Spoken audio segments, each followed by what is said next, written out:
guys, we were actually in the unit 3 of our chapter 2, हमारा other essential elements of contract in the Indian Contract act 1872, और हम लोग थे mistake हम लोगों ने कर लिया था, और कितने केसेस होते हैं उनको भी हम लोगों ने कर लिया था कि हमारा quality, existence, identity, title, price और क्वांटिटी पे हो सकता है सेक्शन 22 यूनिलैटरल मिस्टेक होता है और 20 हमारा बायलैटरल मिस्टेक होता है। जब हम लोग बात कर रहे थे लीगैलिटी ऑफ ऑब्जेक्ट और कंसिडरेशन का, तो हम लोग सेक्शन 23 को याद करते हैं, क्योंकि उससे हम लोग को पता चलता है कि हमारा जो है डबल FFIIPP के द्वारा हमें एक निमोनिक मिलता है कि हमारे पास जो लॉफुल कंसिडरेशन और ऑब्जेक्ट है वो कैसे हो सकते हैं। तो हम लोग बोलते हैं कि consideration and object is unlawful when it is forbidden by law, when consideration or object defeats the provision of the law, when it is fraudulent, when it consideration involves injury to the person or property of another, when consideration is immoral, when consideration is opposed to public policy.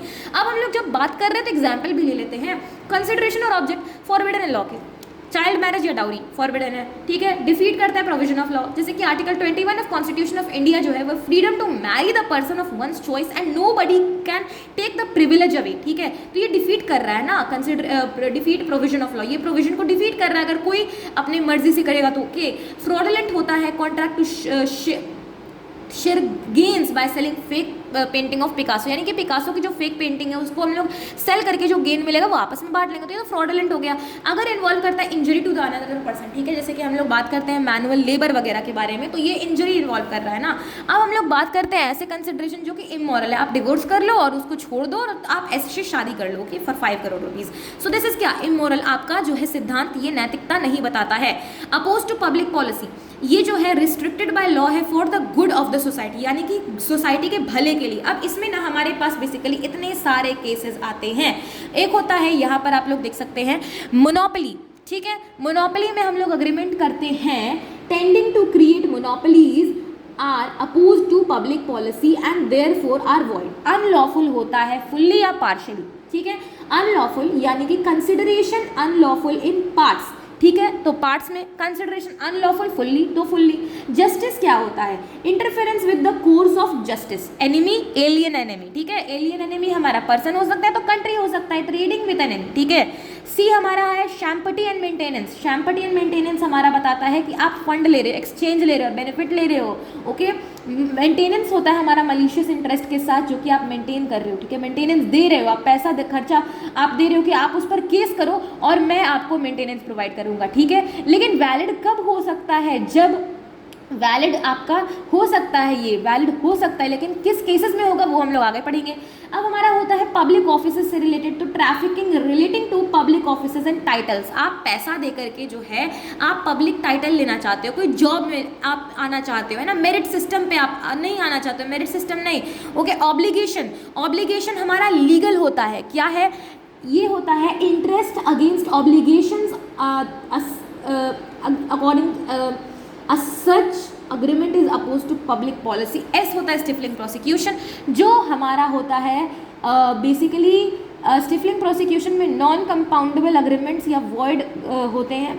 ये अब आता है marriage brokerage agreement, ठीक है। अब marriage जो है अगर नेगोशिएट किया जा रहा है तो वो वॉइड है, लेकिन शादी.com अग्रीगेटर वाला जो काम वगैरह है वो अलाउड है, ठीक है।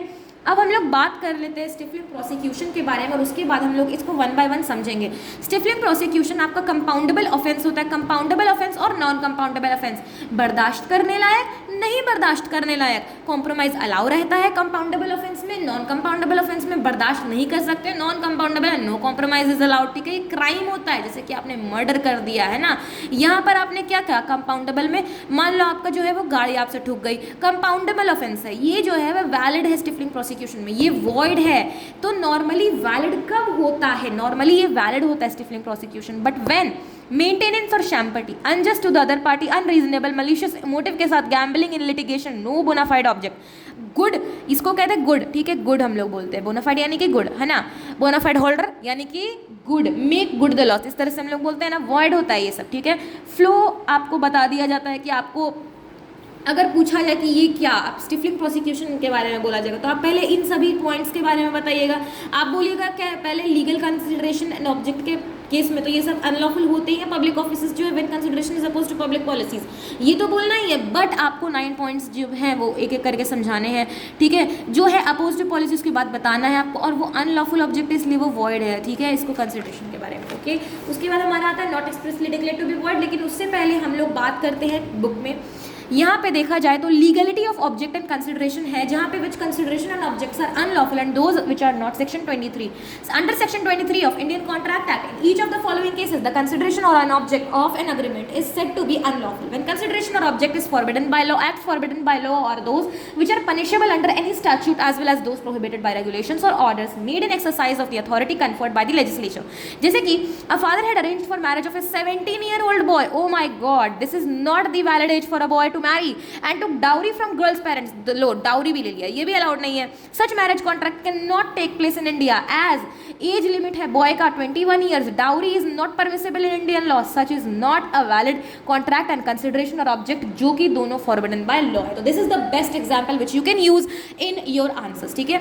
When consideration or object of such nature that it if permitted it would defeat the provision, या तो आप परमिट करोगे तो वो डिफीट करेगा provision of law. If the consideration object of an agreement is such that nature is not directly or indirectly it would defeat the provision of the law, the agreement is void. तो ये agreement जो होता है वो हमारा void हो जाएगा, okay. Example हमें बता रहा है कि A's estate is sold, it is sold for arrears of revenue under the provisions of the act of the legislature.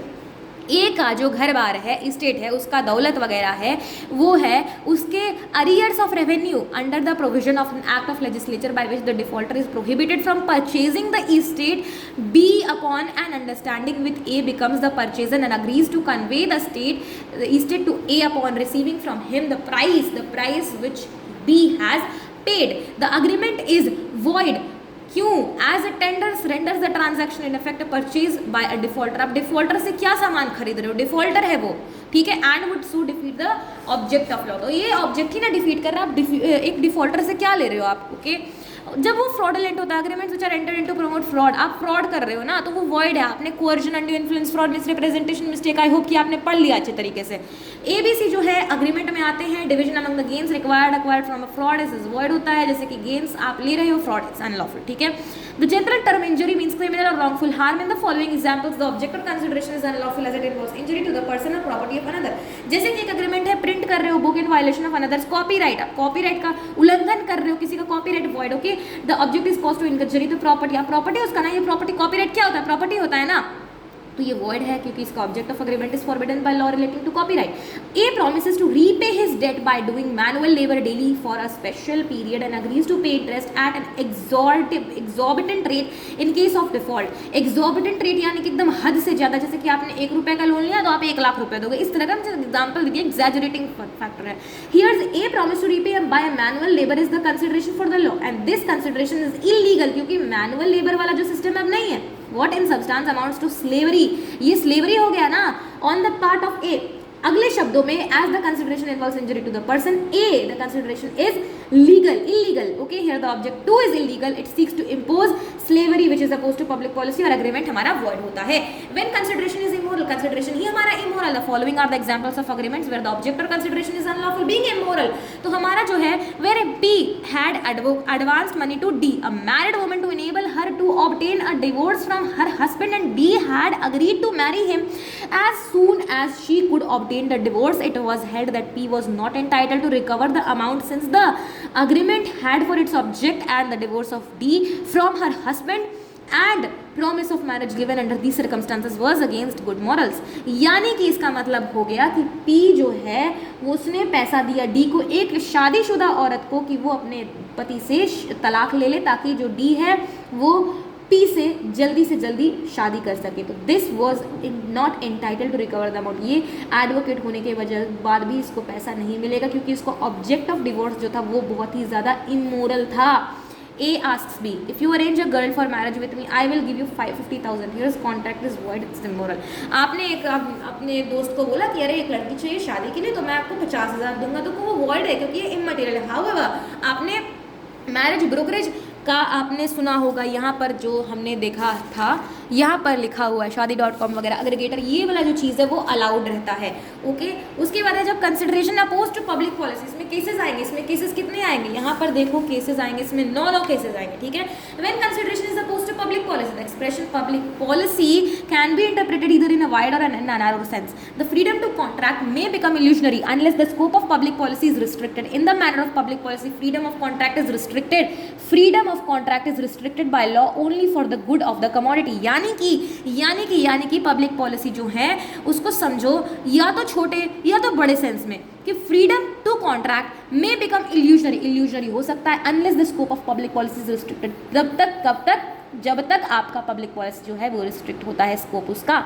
In the name of public policy freedom of contract is restricted by law only for the good of for the community, ठीक है। तो क्या क्या agreement हो सकते हैं इसमें हम लोग बोलेंगे, मुझे COSM, ठीक है, ये हमारा नेमोनिक है। मोनोपोली होता है, और क्या क्या होता है, मोनोपोली होता है, अनलॉफुल होता है, जस्टिस होता है, एनिमी एलियन एनिमी होता है, शैम्पर्टी एंड मेंटेनेंस होता है, ऑब्लिगेशन होता है, स्टिफलिंग प्रोसिक्यूशन होता है, मैरिज ब्रोकरेज होता है। ओके, तो trading with enemy, any trade with person owing allegiance to a government at war with India without the license of the government of India is void as the object is opposed to public policy. Here the agreement to trade offends against the public policy by tending to prejudice the interest of the state in terms of war। यानी कि मान लो कि आप देखो India में ठीक है, आप कर रहे हो ट्रेड डील पाकिस्तान के लोग से, तो कितना हद नहीं हो गया। तो ये क्या है, ट्रेडिंग विद एनिमी आप कर रहे हो। India entered in a war situation like China, mister A from India entered in a contract with China for import of toys, such contract is word as China is alien enemy of India. The contract if made before war like situation may be suspended or dissolved like India felt apps like TikTok and PUBG will provide some internal information of the country, hence such apps were band and any country with them were dissolved, ठीक है। तो आपने देखा China वाला जो TikTok हो गया है ना, पबजी हो गया, वो सब बैन कर दिया गया ना इंडिया में। हाउएवर आप निकाल सकते हो उसको है ना VN वगैरह से, लेकिन वो बैन हो गया, बस इतना काफ़ी है, ठीक है। Stifling prosecution, an agreement to stifle यानी कि टेंशन करना, prosecution that is an agreement to present proceedings already instituted from running their normal course using force. यानी कि आप एक अग्रीमेंट कर रहे हो कि आप प्रोसीडिंग्स को प्रेजेंट करोगे जो कि ऑलरेडी इंस्टीट्यूट किया गया है running their normal course using force, tends to be a perversion or an abuse of justice. Therefore, such an agreement is void. The principle is that one should not make a trade of felony का trade नहीं करना. The compromise of any public office offence is generally illegal under the Indian Criminal Procedure Code (ICPC). Indian Criminal Procedure Code, that there is, however, a statutory list of compoundable offences and an agreement to draw proceedings relating to such offences with or without the permission of the court, as the case may be in consideration with the accused promising to do something for the complainant is not opposed to public policy. Thus, where A agrees to sell certain land to B in consideration of B abstaining from taking criminal proceedings against A with respect to an offence, oh my God, क्या था देखो, जहाँ पर ए एक land को cell करने के लिए बी से अग्री करता है कंसिडरेशन के लिए कि बी एब्सटेन कर रहा है टेकिंग क्रिमिनल प्रोसीडिंग, आप ना ए जो है बोल रहा है बी भाई साहब आप मेरे खिलाफ कोई क्रिमिनल प्रोसीडिंग मत लेना, मैं आपको ना ये ज़मीन आपको बेच दूंगा, ठीक है।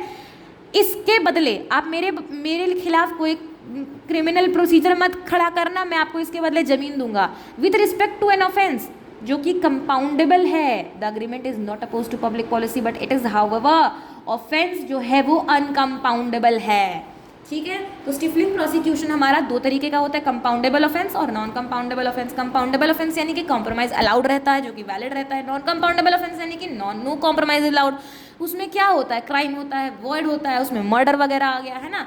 अब देखो मेंटेनेंस और शैम्पर्टी होता है। Maintenance is an agreement in which a person promises to maintain suit in which he has no interest, यानी कि A offer to B 2000 if he sues C for a case which they could have settled mutually under provision of law just to annoy C।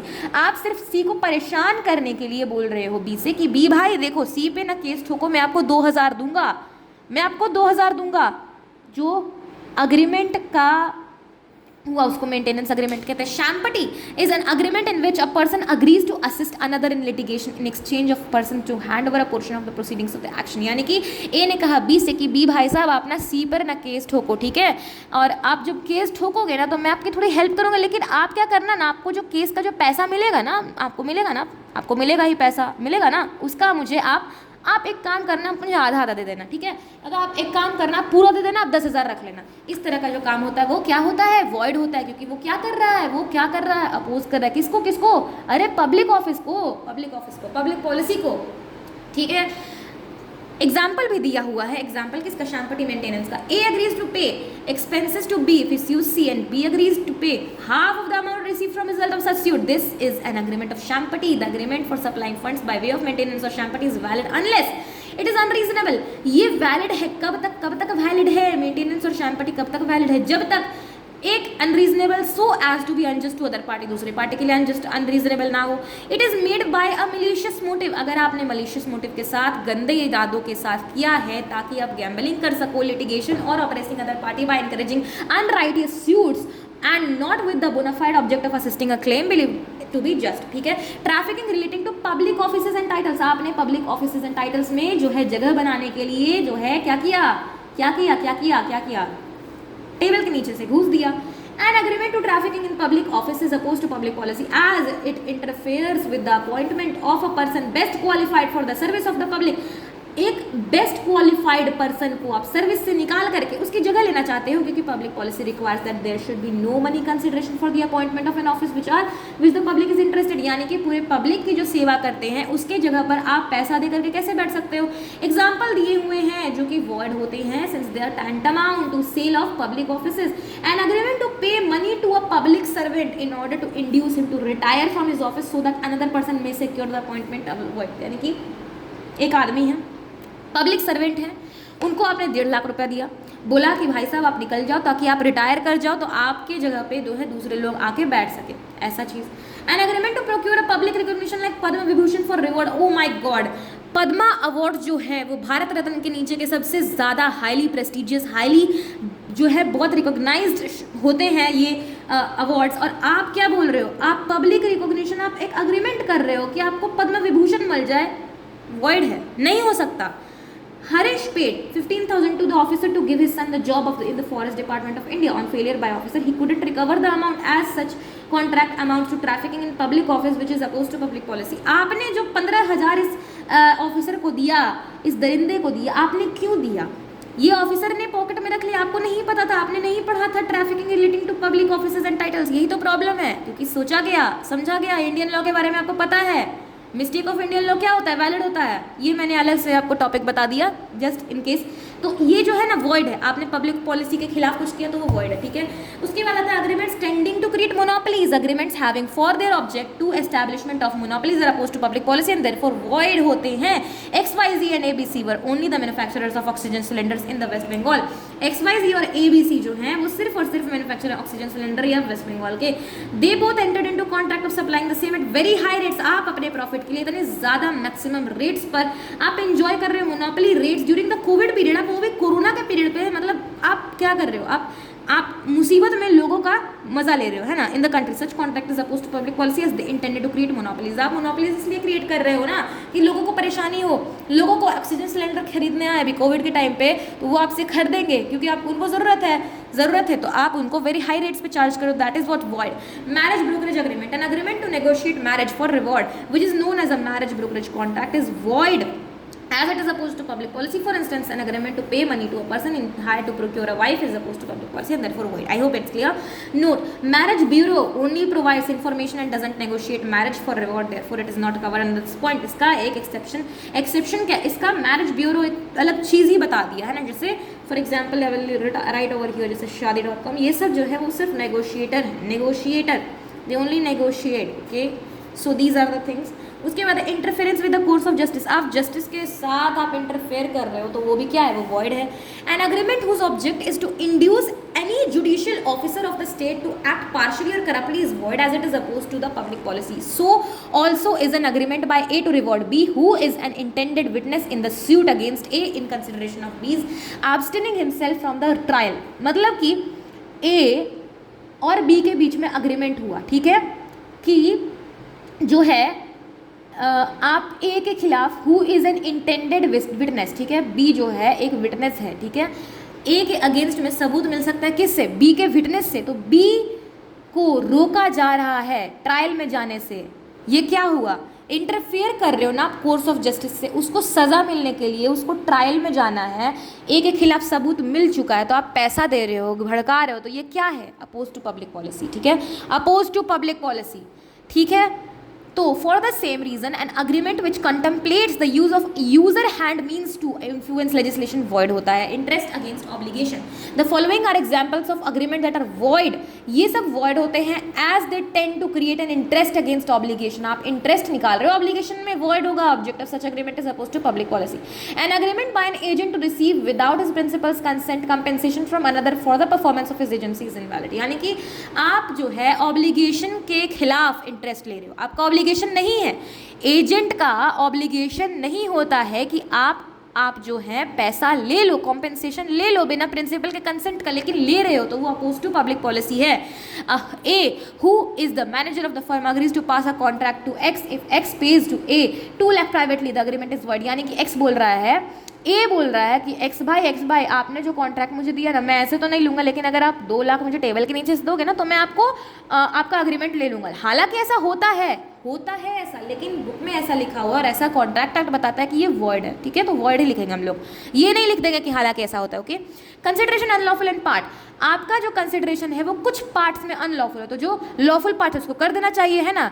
Section 24 के virtue से if any part of a single consideration for one और मोर object और any one of the any part of any several consideration for a single object is unlawful the agreement is void. एक part भी unlawful है तो पूरा का पूरा agreement हमारा वॉइड है। This section is an obvious consequence of the general principle section 23। There is no promise for a lawful consideration if there is anything illegal in a consideration which must be taken as a whole.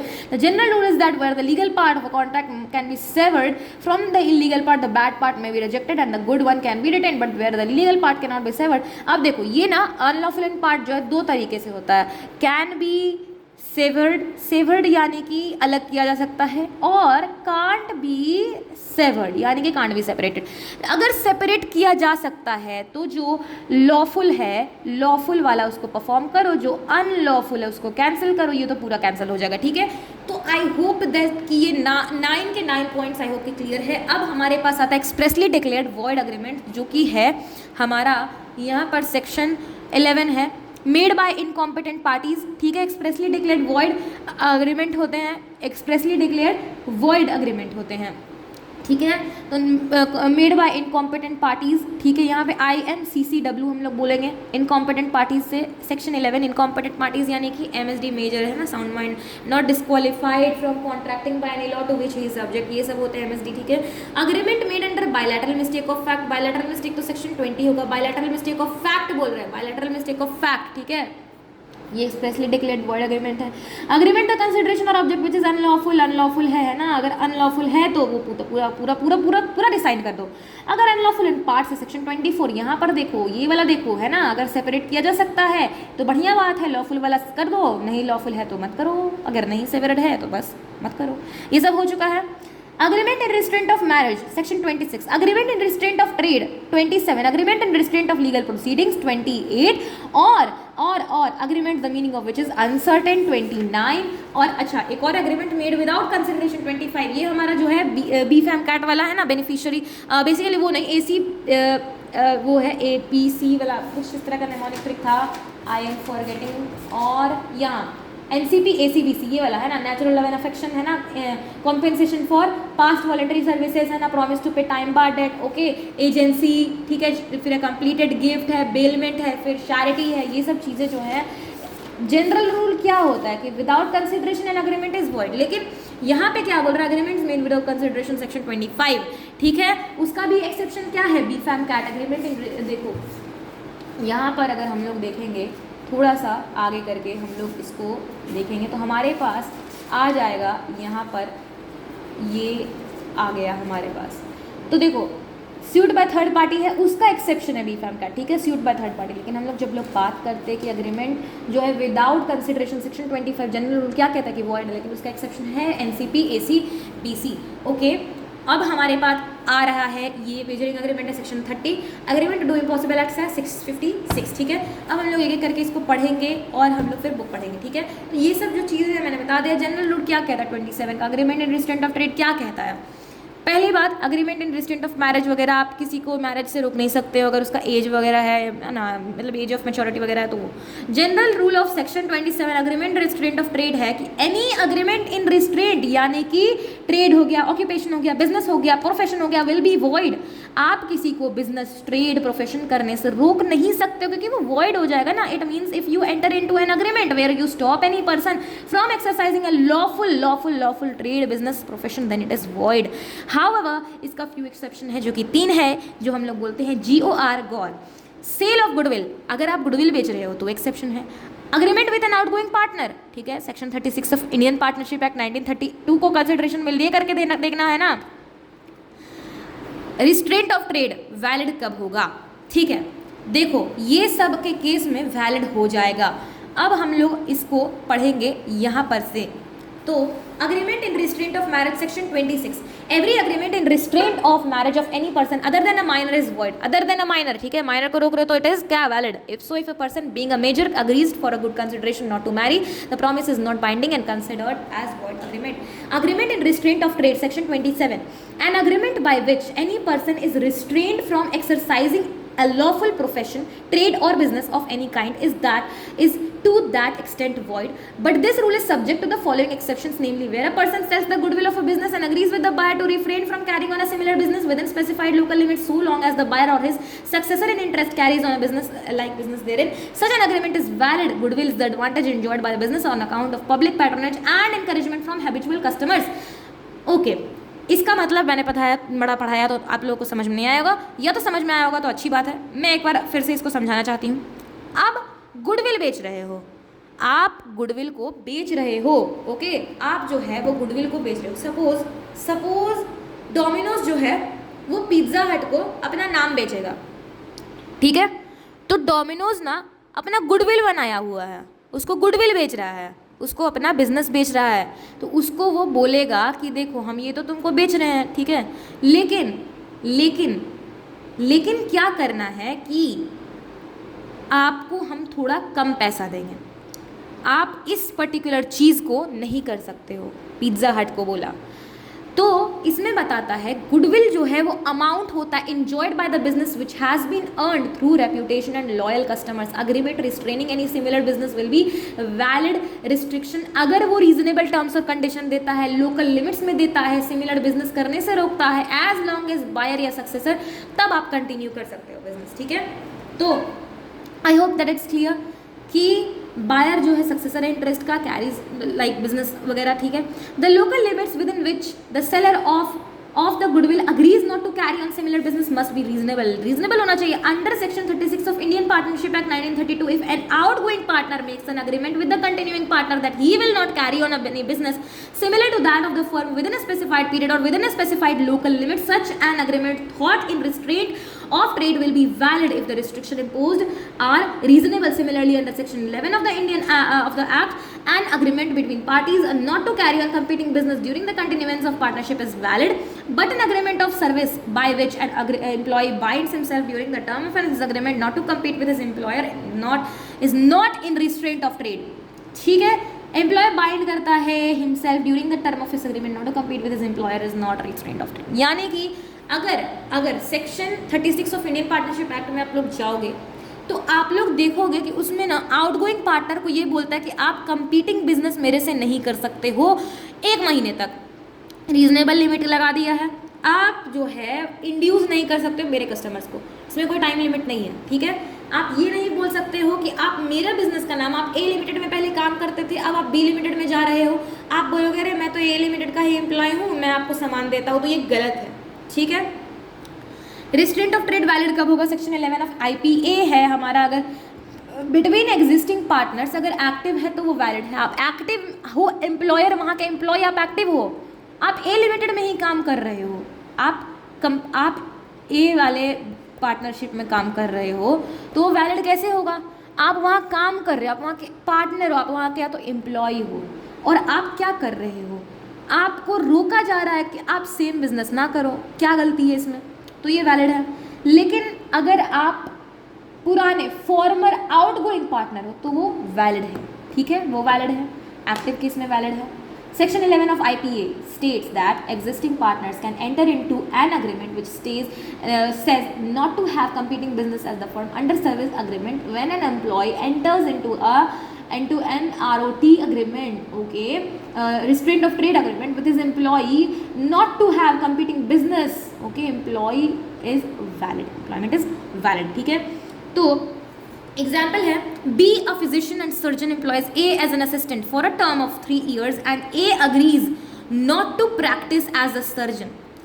B एक physician और surgeon है, employ करता है A को as assistant for a term of 3 year के लिए। A agree करता है not to practise as a surgeon and physician during these 3 years। The agreement is valid, valid है क्योंकि वो काम में है। A can be restrained by an injunction if he starts independent practice during this period. उसको injunction के लिए restrain किया जा सकता है। An agreement by a manufacturer to sell during a certain period in his entire production to a wholesale merchant is not in restraint of trade. यानी कि आप अग्रीमेंट कर रहे हो manufacturer to sell during a certain period his entire production to a wholesale merchant is not a restraint of trade, ठीक है।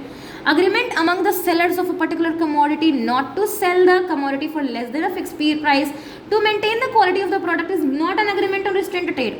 Agreement in restraint of legal proceeding section 28 क्या कहता है? Agreement in restraint of legal proceeding is one by which any party thereto is restricted absolutely from enforcing his rights under a contract through a court or which abridges the usual period for starting legal proceedings. A contract of his nature is void। यानी कि आप forbearance कर रहे हो ना, आप रोक रहे हो कि आपने कुछ गलत किया और आप चाह रहे हो कि वो इंसान आपके खिलाफ जो है सूट ना करे file.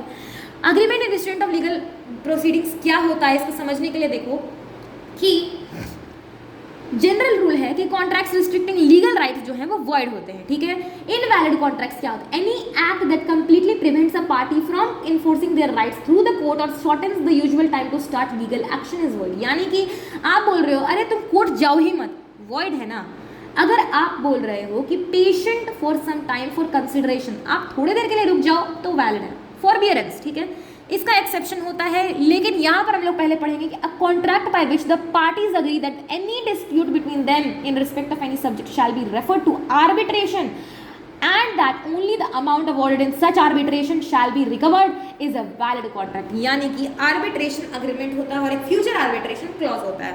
Similarly, a contract by which the parties agree to refer to arbitration any question between them which is already arisen or which may arise in future is valid, but such a contract must be in writing। अब देखो arbitration agreement क्या होता है? A contract where parties agree to resolve dispute through arbitration. आप ना court नहीं जाते हो, आप आर्बिट्रेटर को बुलाते हो कि आप ना सलाह कर दो, दोनों का दोस्ती कर दो। Only the amount awarded in arbitration can be recovered. जो आपने अवॉर्ड किया आर्बिट्रेशन में वही आप रिकवर कर सकते हो, ठीक है। फ्यूचर आर्बिट्रेशन क्लॉज, आगे चल के फ्यूचर में आपने बोला कि मुझे स्यू मत करना, फॉरबियरेंस है, valid allowed. A written agreement to refer future और existing disputes to arbitration is also valid, ठीक है। So I hope that it's clear. एक होता है आर्बिट्रेशन अग्रीमेंट, एक होता है फ्यूचर आर्बिट्रेशन क्लॉज। आपने फॉरबियरेंस किया है, फॉरबियरेंस के अंदर ही दोनों आया है, ठीक है। आपने पूरी तरह से रोक दिया तो पूरी तरह से वॉइड है, लेकिन अगर फॉरबियरेंस किया तो वो वैलिड है। वैलिड कैसे? आर्बिट्रेशन अग्रीमेंट और फ्यूचर आर्बिट्रेशन क्लॉज के एक बार और पढ़ लेते हैं हम लोग। अ contract by which the parties agree that any dispute between them in respect to any subject shall be referred to arbitration and that only the amount, सिर्फ और सिर्फ वो अमाउंट जो आर्बिट्रेशन में खर्चा हुआ है वही arbitration shall be recovered from a valid contract। Similarly, a contract by which the parties agree to refer to arbitration any question between them which has already arisen or which may arise in future is valid, sir, but such a contract must be in writing। writing होना चाहिए बस इतना। Agreement the meaning of which is uncertain, meaning he unclear है आपका, आपने जो कहा उसका मीनिंग जो है वो अनक्लियर है। Section 29, an agreement the meaning of which is not certain is void but where the meaning thereof is capable of being made certain the agreement is valid. लेकिन अगर आपका मीनिंग जो है वो capable of being made certain, अगर आप certain कर सकते हो तो वो क्या है? वैलिड है। A agrees to sell B 100 tons of oil. कौन सा ऑयल? ऑयल कौन सा? विच ऑयल? विच ऑयल, यहाँ पे अगर ए का बिजनेस है ढेर सारे तेलों का, तो बी जो बोल सकता है कि वो वॉइड है। अगर डिफरेंट टाइप्स ऑफ ऑयल है तो बी बोलेगा कि वॉइड है। अगर ये सिर्फ और सिर्फ ऑलिव ऑयल बेचता है तो बी क्या बोलेगा? बी बोलेगा अरे आपने सर्टेन नहीं किया, हमको नहीं पता था आपने कौन से तेल का बात किया। ऐसा नहीं होगा। बी जान रहा है कि ए सिर्फ ऑलिव ऑयल का बिजनेस करता है, तो वो बोल रहा है कि हम 100 टन ऑफ ऑयल देंगे, यानी कि आपको ऑलिव ऑयल देंगे, ठीक है। ऐसे ऑलिव ऑयल को 100 टन नहीं लेता है, just for an instance I am giving you. There is nothing whatever to show what kind of oil was intended. The agreement is void for uncertainty. ये है पहला केस, void, uncertain. The agreement, the meaning of which is uncertain. Section 29. Agreement, the meaning of which is uncertain. Section 29. Oil वाला case. But the agreement would be valid if A was dealer in coconut oil. खाली वो coconut oil बेचता है, तब वो coconut oil के लिए ही deal कर रहा है. Because in such a case, its meaning would be capable of being certain.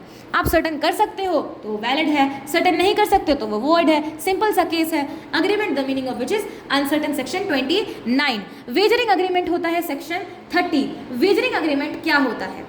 An agreement by way of a wager is void. It is an agreement involving payment of a sum of money upon the determination of an uncertain event. एक uncertain event में the sense of an wager is that each side should stand to win or lose depending on the way an uncertain event takes place, in reference to which the chance is taken and occurrence of which neither of the parties has legitimate interest. उन दोनों का कोई interest है ही नहीं, कोई interest है ही नहीं, आप सिर्फ वेजर कर रहे हो, ठीक है।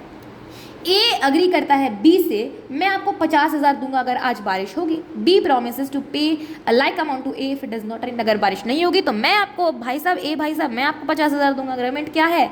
Agreement will be by way of a wager, but if one of the parties has control over the event, agreement is not a wager. यानी कि अगर मैं ऐसा बोल रहा हूँ कि भाई साहब देखो, मैं अगर आज आपसे मिलने आपके घर आ जाऊँगा, अगर मैं आपसे मिलने आज आपके घर आ जाऊंगा तो आप मुझे 50,000 देना, ठीक है। मैं नहीं आऊँगा तो मैं आपको 50,000 दूंगा। अब जो बोल रहा है वो तो चला जाएगा ना मिलने, उसको 50,000 चाहिए, तो वो वेजर नहीं है, क्योंकि वो जो है उसका सिर्फ मेयर उसका इंटेंशन है, मेयर उसका इंटरेस्ट है। मेयर किसका इंटरेस्ट है? प्रोमिसर का, वेजर का, ओके। अब हम लोग बात करते हैं एसेंशियल्स क्या होते हैं वेजर के। इसका है P cut bin. There must be a promise to pay money और मनी इज वर्थ, मनी या मनी के वर्थ का आपको कुछ देना चाहिए। कंडीशनल होना चाहिए, कंडीशन पे हैपनिंग और नॉन हैपनिंग पे डिपेंड करना चाहिए। अनसर्टेन होना चाहिए इवेंट, आपको नहीं पता है क्या होगा क्या नहीं होगा। दो पार्टी होने चाहिए और each party must stand to win और लूज। दो पार्टी खड़े हैं, एक जीतेगा तो एक हारेगा, एक हारेगा तो एक जीतेगा, ठीक है। There must be two parties, each party must stand to win और lose. There must be common intention to bet at the time of making such agreement, आपका कॉमन इंटेंशन होना चाहिए बेट करते time. Parties have no interest in the event except for stake, आपका कोई interest होना ही नहीं चाहिए। बारिश होगा तो आपको कोई क्या आपको फसल रोपना है? नहीं ना। बारिश नहीं होगा तो क्या आपको घूमने जाना है? नहीं ना। आपका कोई कॉमन इंटरेस्ट, आपका इंटरेस्ट नहीं होना चाहिए, ठीक है। उसके बाद है ट्रांजैक्शन सिमिलर टू वेजर। ये सब पार्ट्स हम लोग पहले करते हैं, नोटबुक देखते हैं, ओके। तो wagering agreement section 30, an agreement by way of a wager is void and it is an agreement involving payment of a sum of money upon the determination of happening और non happening of an uncertain event. The essence क्या होता है wager का? That each side should stand to win और lose depending on the way uncertain event takes place, in reference to which the chance is taken in occurrence of which neither of the parties has legitimate interest। दोनों party का कोई भी legitimate interest नहीं होना चाहिए। So basically दो party का legitimate interest नहीं होना चाहिए। एसेंशियल्स क्या है? Promise of payment, there must be a promise to pay money और समथिंग ऑफ वैलिड, ठीक है। Conditional event, the promise depends on whether a specific event happens और not. Uncertainty, the event's outcome must be uncertain. Two parties होना चाहिए, there must be two parties each standing to win और lose. Intention होना चाहिए bet का, both parties must intend to bet when making the agreement. No other interest, आपको कोई और interest नहीं होना चाहिए। देख लो यहाँ पे, the parties should have no interest in the event except for the money और मनी स्टेक। मनी को छोड़ के आपके पास और कोई इंटरेस्ट नहीं होना चाहिए। तो इसका मैंने बताया P cut bin. P promise of payment, C conditional event, U uncertainty, T two parties intention to bet, B उसके बाद no other interest, N तो P कट बिन, ठीक है। promise of payment, ठीक है, conditional होना चाहिए, uncertain होना चाहिए, ठीक है, two parties होना चाहिए, intention to bet होना चाहिए, no other interest होना चाहिए। transaction similar to wager जब हम लोग बात करते हैं तो हम लोग बोलते हैं LCHH। LCSH क्यों LCSH बोलते हैं? क्योंकि लॉटरी होता है, क्रॉसवर्ड पजल होता है, स्पेकुलेटिव ट्रांजैक्शन होता है, हॉर्स रेस होता है। Lottery, crossword puzzle, competition, speculative transaction और हॉर्स रेस, ये जो है ट्रांजैक्शन सिमिलर तो है वेजर के। वेजर वाला क्या होता है? वॉइड होता है। Agreement by way of wager क्या है? वॉइड है। ये सिमिलर हैं, ये सब सिमिलर हैं, ये सब सिमिलर हैं, ये गैम्बलिंग कहलाते हैं। लेकिन यहाँ पर जो है CCGI ये ट्रांजैक्शंस रिजेंबल करते हैं वेजरिंग ट्रांजैक्शन के, लेकिन जो है वॉइड नहीं है। ये लोग क्या हैं, ये लोग वैलिड हैं। चिट फंड हो गया, कमर्शियल ट्रांजैक्शन हो गया, शेयर मार्केट ट्रांजैक्शन का, इसको हम लोग एक एक करके पढ़ते हैं। देखो लॉटरी हो गया ना, वेजर, अगर लॉटरी आप वेजर के लिए कर रहे हो तो वो वॉइड है।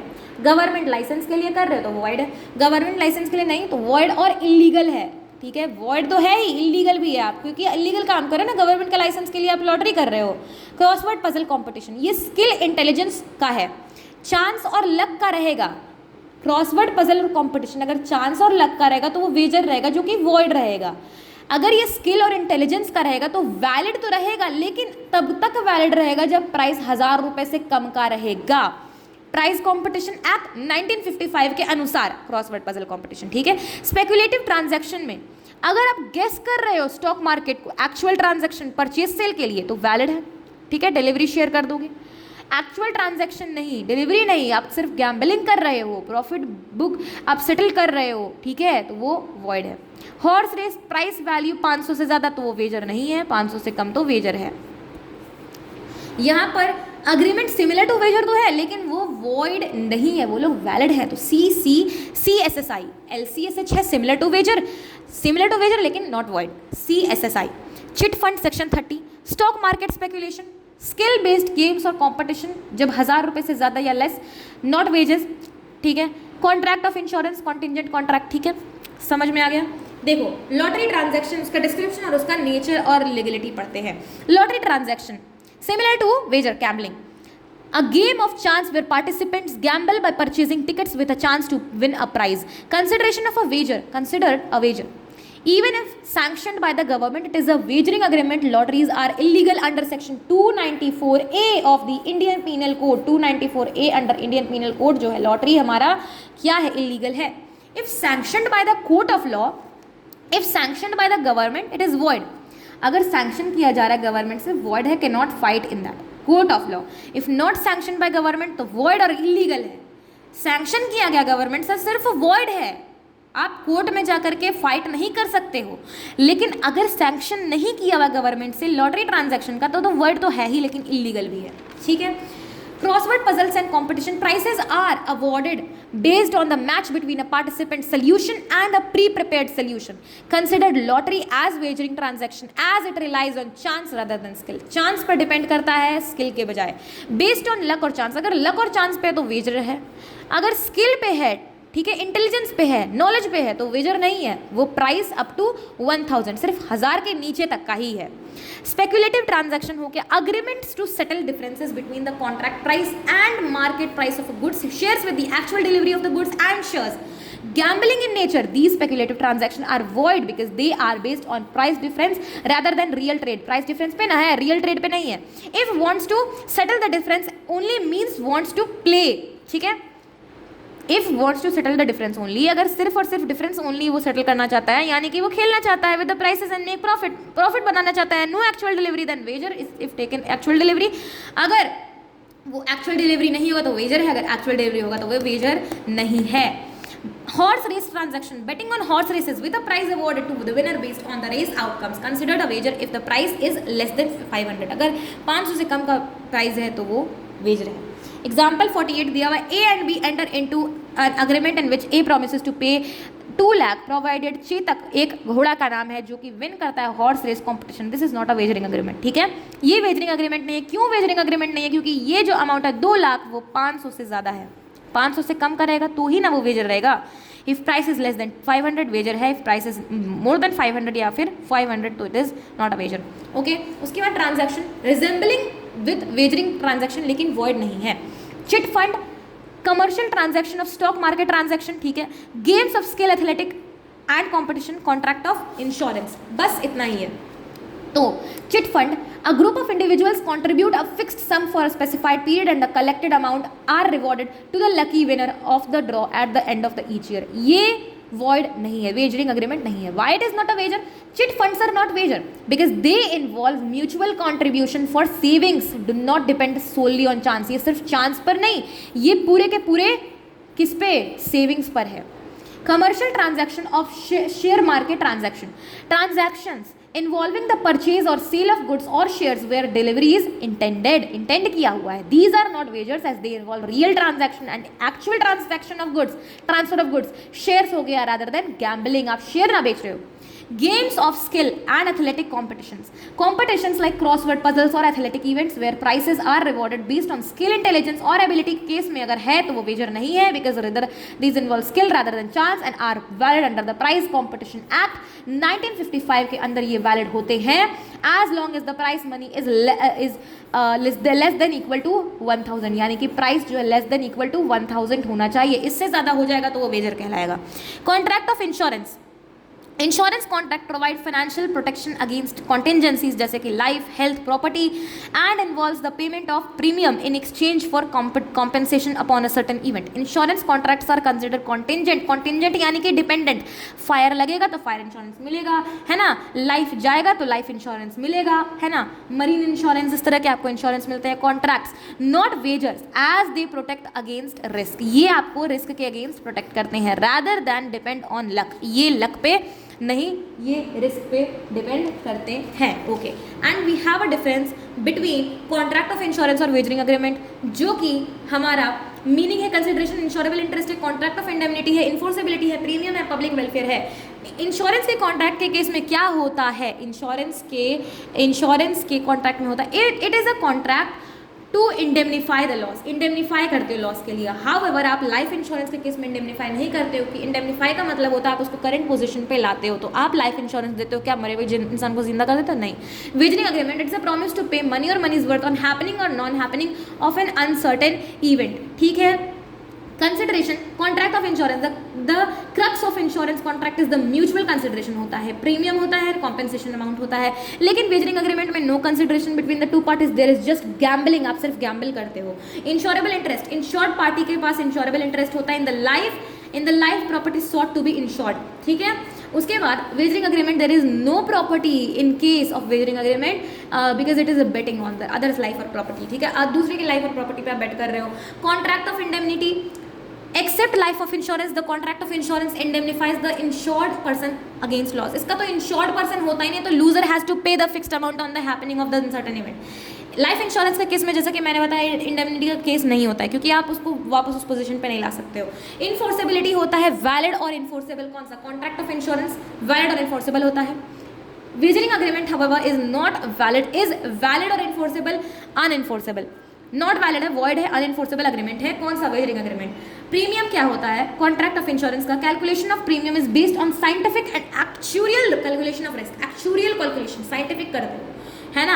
आप उसी हिसाब से आप देख रहे हो लाइफ इंश्योरेंस कोई इंसान ले रहा है तो उससे पर मंथ आपसे 500 इस तरीके से लेगा कि आप ना एक्चुअल कैलकुलेशन कर रहे हो, है ना, साइंटिफिक कैलकुलेशन कर रहे हो. प्रीमियम उस तरह से ले रहे हो कि आपको कोई लॉस ना हो और इंश्योर्ड पार्टी को कोई लॉस ना हो. No such logical calculation required in case of wagering agreement. इसका एक और एग्जाम्पल है, कोई बूढ़ा व्यक्ति अगर लाइफ इंश्योरेंस लेता है तो उसको ना रेट बहुत ज़्यादा देना पड़ता है, तो उसको इंश्योरेंस मिलता ही नहीं है. ठीक है. उसको इंश्योरेंस मिलता ही नहीं. अगर बहुत बीमार इंसान और बहुत बूढ़ा है तो उसको इंश्योरेंस मिलता ही नहीं, क्योंकि वो कैलकुलेशन पे उसको साइंटिफिक रिसर्च किया उसका इंसान पे, उसका सारा हेल्थ टेस्ट वगैरह लिया है, तब उसको बोल रहा है कि आपको जो है इंश्योरेंस नहीं मिलेगा. लेकिन एक वही बूढ़ा इंसान अगर किसी से बेट करे कि अरे भाई ये जो घोड़ा अगर जीतेगा तो मैं आपको 5 लाख दूंगा, हारेगा तो आप मुझे 5 लाख देना, तो ये जो चीज़ है ये तो कर सकता है ना बूढ़ा आदमी. ये एक एग्जाम्पल अच्छा हो सकता है. Public welfare, contract of insurance, they are beneficial to the society. Contract of insurance beneficial होता है सोसाइटी के, लेकिन वेजरिंग अग्रीमेंट जो होते हैं they have been regarded as against the public welfare. Public welfare के खिलाफ है तो कहाँ से अच्छे होंगे. ठीक है. तो मीनिंग हो गया, कंसिडरेशन हो गया, इंश्योरेबल इंटरेस्ट हो गया. ठीक है. कॉन्ट्रैक्ट ऑफ इंडेमनिटी हो गया, इन्फोर्सेबिलिटी हो गया, प्रीमियम हो गया, पब्लिक वेलफेयर हो गया. ठीक है. तो EPICC और MP. Once again, enforceability, premium, consideration, अच्छा, enforceability, premium, insurable interest, consideration, contract of indemnity और मीनिंग और पब्लिक वेलफेयर. तो EPICC MP, epic MP, contract of insurance और wagering agreement. This is clear. और अब हम लोग बुक से सिर्फ ऊपर से हम लोग देखेंगे। ये एसेंशियल्स ऑफ वेजर मैंने बता दिया। उसके बाद transaction similar to wager gambling, LCSH है, लॉटरी ट्रांजैक्शन है, क्रॉसवर्ड पजल कंपटीशन है, state of Bombay versus RMD Chamarbaugwala AIR है। A crossword puzzle was given in the magazine, ठीक है, इस वाले केस को मैं समझा रही हूँ। Above mentioned clause was stated in the magazine. A solved his crossword puzzle and the solution corresponded with the previously prepared solution kept with the editor. Held that this was a game of chance and therefore lottery wagering transaction. Crossword puzzles, picture competition and athletic competitions where prizes are awarded on the basis of skill and intelligence are the games of skill, and hence such competitions are valid according to the Prize Act 1955. Prize competitions and games of skill are not wagers provided the prize money does not exceed 1000 से ज़्यादा नहीं होना चाहिए।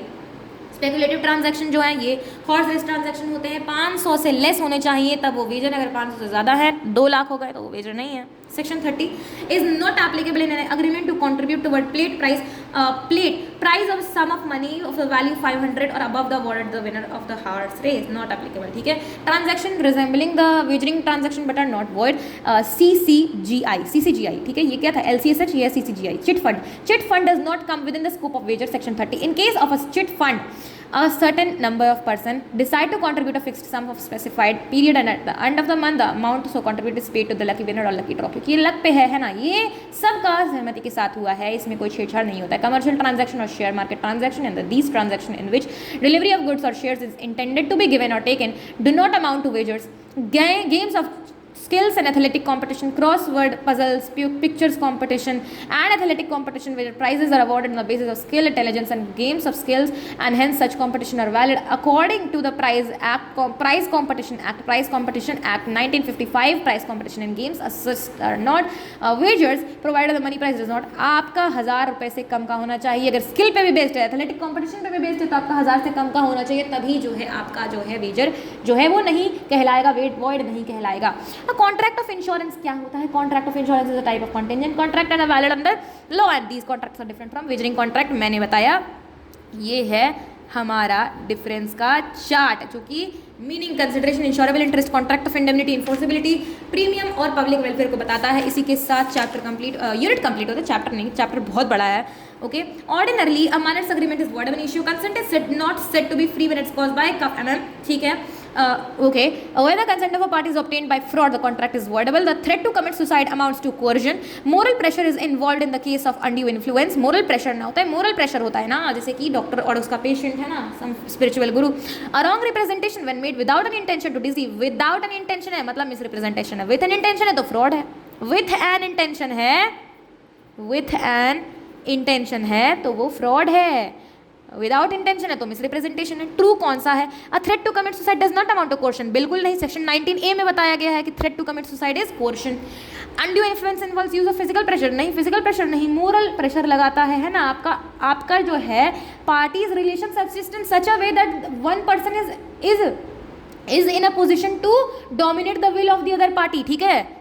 Party का relation इस तरह से होता है कि एक पर्सन स्टैंड होता है, दूसरे पार्टी के विल को डोमिनेट करता है। Ignorance of law is no excuse, हाँ ये तो सही है, ignorance of law no excuse है। आपको लॉ के बारे में क्यों नहीं पता है? ये अज्यूम किया जाता है कि आपको इंडियन लॉ के बारे में पता होना चाहिए। फॉरेन लॉ के बारे में नहीं पता तो अच्छी बात है, फॉरेन लॉ के बारे में नहीं पता तो वो वॉइड है, इंडियन लॉ के बारे में नहीं पता तो वैलिड है, आपको जानना पड़ेगा।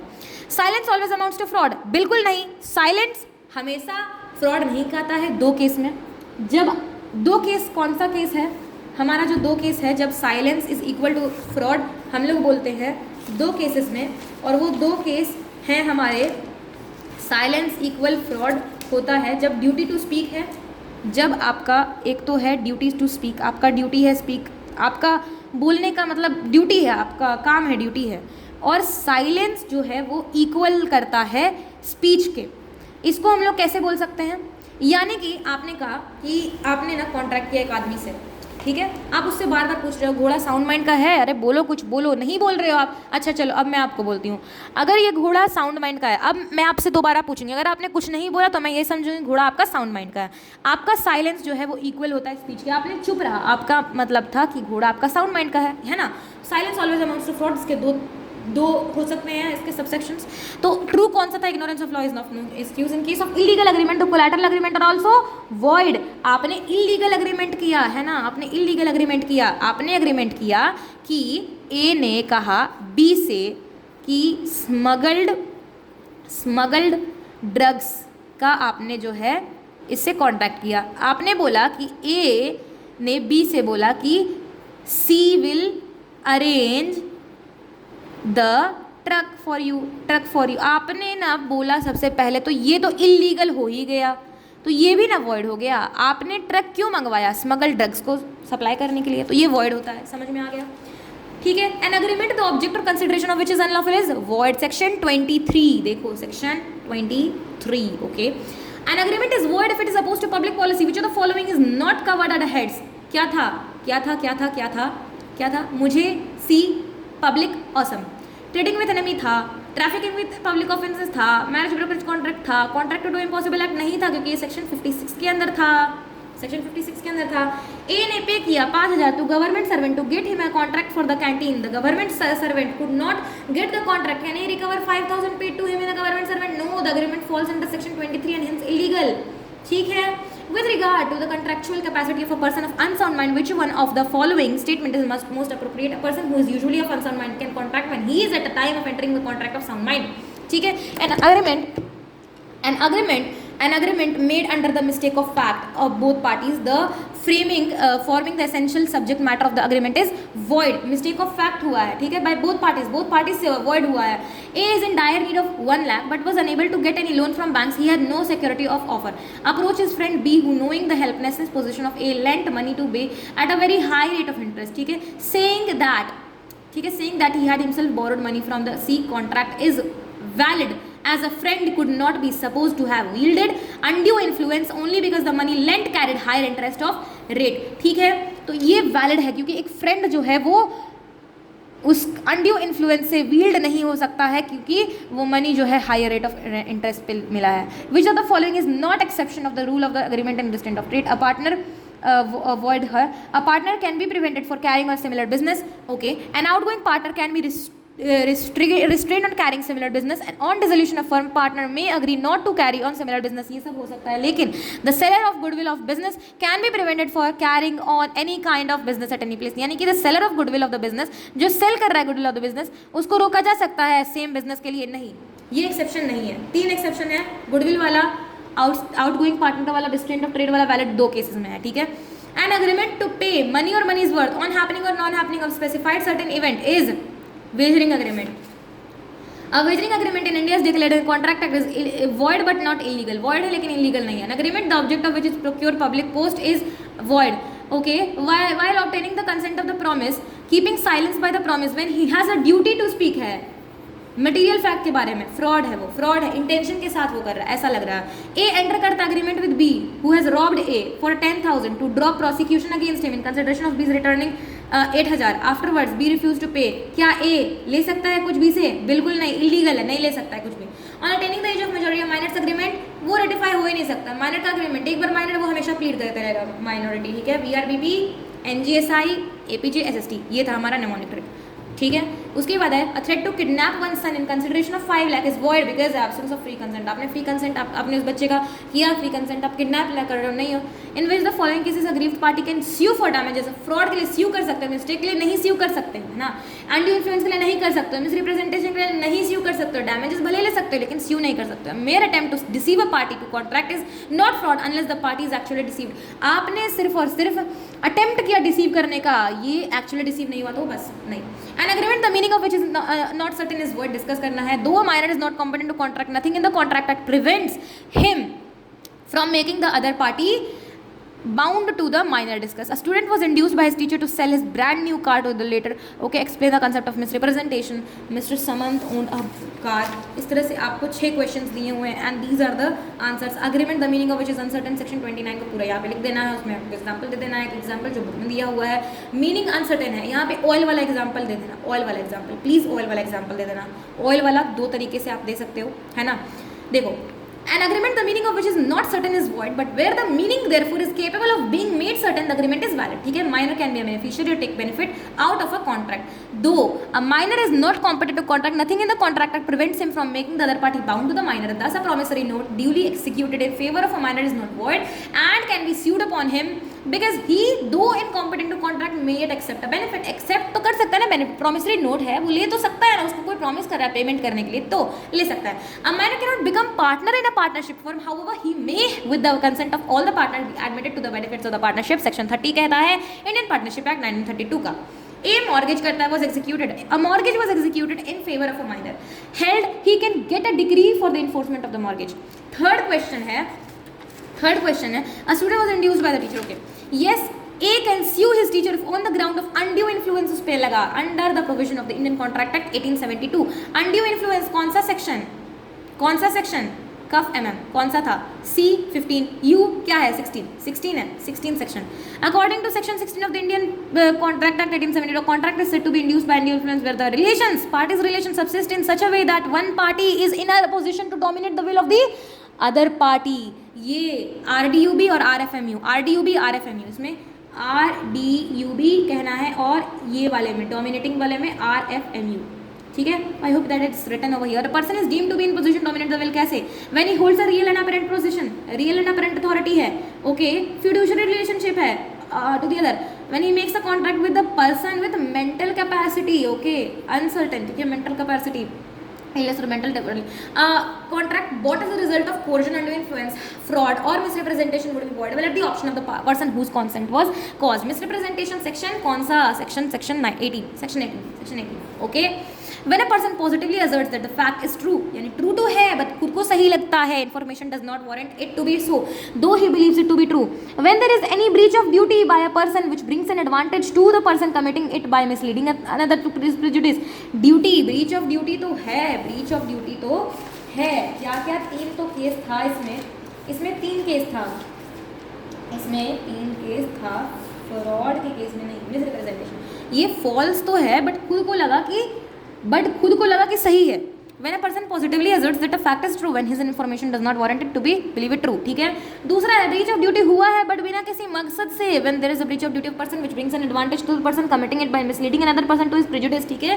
उसके बाद है innocent mistake हुआ when a party causes innocently. तो हम लोग इसमें 3 चीज़ बोलेंगे FBI. ठीक है. फ्रॉड हुआ है बट खुद को लगा सही है. ब्रीच ऑफ ड्यूटी तो हुआ है लेकिन बिना किसी मकसद से. इनोसेंट मिस्टेक हुआ है, सिंपल सच चीज है.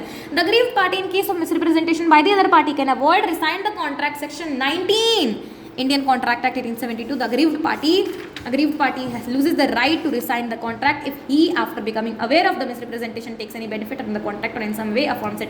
Accordingly, given the case, Suraj could not resign the contract as his acceptance of the offer so to bear 40% of the cost of repairs impliedly amount to final acceptance of the sale. As per provision of the section 19 of the Indian Contract Act 1872, when consent of an agreement is caused by coercion, fraud, misrepresentation, the agreement is a contract voidable at the option of the party whose consent was caused. A party to contract whose consent was caused by fraud, misrepresentation, may think fit, insists the contract shall be performed, there shall be put in position that the presentation had been made true. Exception if such consent was caused by misrepresentation, by silence, fraudulent, within the meaning of section 18, the contract nevertheless is not voidable if the party whose consent was so caused had the means of discovering the truth. अगर means है आपके पास discover करने का truth तो वो नहीं हो सकता है voidable, वो होगा valid. In such a situation, the given question, both the fuel meter and the speed meter of the car working perfectly. ठीक है, Mr. Chhotu had the means of discovering, उनके पास छोटू के पास था discover कर सकते truth को और diligence के साथ. Man of ordinary prudence. Therefore, the contract is not voidable. Hence, Mr. Chottu cannot rescind the contract in the above ground. Sixth last question है. According to section 11 कहता है Indian Contract Act 1872, every person is competent to contract who is at the age of majority. MSD के बारे में बोला. Not disqualified from contracting by any law. इसको आप लोग points में लिखना. Please इसको points में लिखना, which will be looking very beautiful. A person who has completed the age of 18 years is a major and otherwise he will not be treated as a minor. Thus, Ishan, who is a minor, is incompetent to contract and any agreement with him is void. मोहरी बीवी versus Dharmdas Ghosh, इस तरह के cases अगर आप लोग लिख दोगे रेफरेंस में तो कितना मजा आ जाएगा ना एग्जामिनर को. अगर ये डेट जो ईयर दिया ये भी लिख दोगे कितना अच्छा लगेगा, है ना. सेक्शन 68 कहता है इंडियन कॉन्ट्रैक्ट एक्ट 1872 का however prescribes the liability of an minor for the supply. इसको बिना देखे आप लोग बोलिए कि अगर आप नेसेसरी सप्लाई करते हो तो आप उसके ई स्टेट उसके प्रॉपर्टी से आप ले सकते हो. ठीक है. अच्छा, इसमें आप लोग फ्यूनरल एक्सपेंसेस वगैरह ले सकते हो, एजुकेशन एक्सपेंसेस वगैरह ले सकते हो. नेसेसरीज वो सब होते हैं जिसका लाइफ में इम्पैक्ट पड़ता है. ओके. सेक्शन 68 कहता है however prescribes the liability of a minor for the supply of things which are necessaries of life to him. It says that though minor is not personally liable to pay the price of necessary supply to him or money lent to him for the supply supplier or lender will be entitled to claim the money price or goods or service which are necessary suited to his condition of the life, provided that the minor has a property. The liability of minor is only to the extent of the minor's property. Thus, according to the above provisions, Vishal will be entitled to recover the amount of loan given to Ishan for the payment of the college fees from the property. यानी कि जो ईशान विशाल है वो क्या करेगा loan जो दिया है ईशान को, payment of college fees from the property, आप माइनर के प्रॉपर्टी से वो जो कॉलेज का फीस आपने दिया है माइनर के, आप ले सकते हो. This was the unit 3 and it is done.